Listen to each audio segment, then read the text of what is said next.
C'est une jeune fille d'à peine 17 ans qui collabore déjà avec l'une des plus grandes stars de la chanson française. À vous maintenant.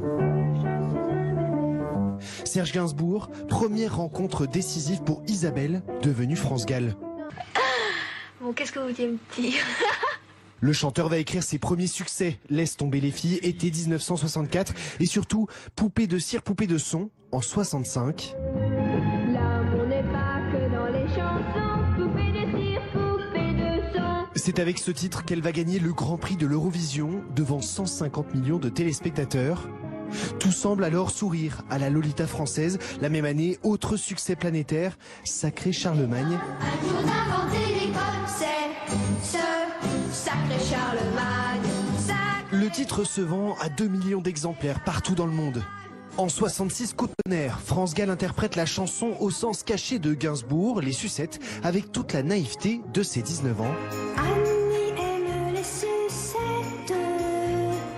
Les sucettes à la nuit. C'est une petite fille qui aime bien les sucettes, qu'elle achète au drugstore pour quelques pennies. Hein? Et c'est tout, non? Scandale et malaise, le public lui tourne le dos. S'ensuit alors une longue traversée du désert jusqu'en 1974. C'est une deuxième rencontre décisive pour sa carrière. Michel Berger, il deviendra son Pygmalion. Je peux m'imaginer tout bas, une déclaration. Grâce au génie de Berger, France Gall goûte à nouveau au succès avec la comédie musicale Starmania d'abord. Mais aussi dans une carrière solo. Il jouait du piano debout, c'est peut-être un détail pour vous, mais pour moi ça veut dire beaucoup. Jusqu'en 87, les tubes s'enchaînent. Plaisir, pour que tu existes, elle a,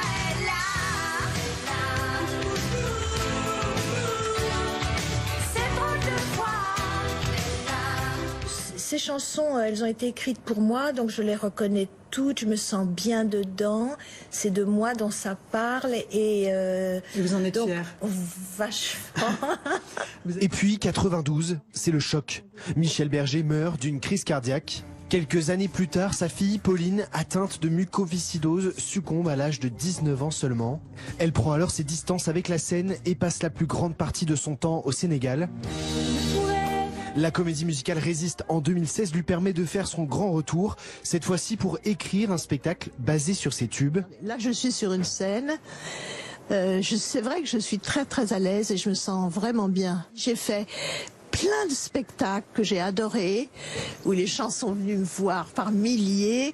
Là, c'est un spectacle aussi, mais c'est une autre forme de spectacle parce qu'en plus, il y a une histoire. 350 000 spectateurs ont repris les titres inoubliables de la chanteuse. Les rivières vont boire et vont se cacher. Ce sera le dernier grand succès de celle qui aura été l'enfant chéri de la chanson française. Ma